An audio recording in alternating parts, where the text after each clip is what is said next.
This is Matt with Heritage Tractor.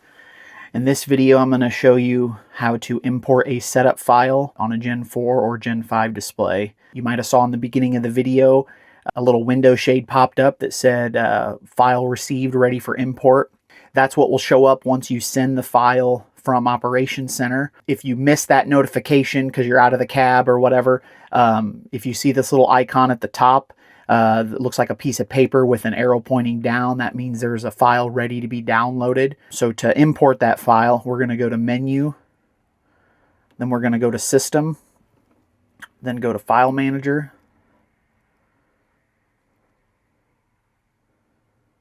We're going to go to Import from Received.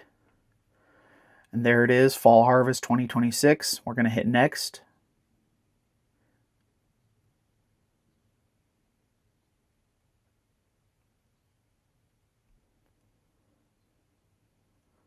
And depending on the contents of the file, it'll show it here. So it looks like we have one variety locator file, 3 AutoPath files.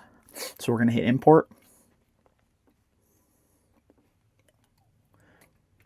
And then to verify that the variety locator came through, we're going to go to Setup.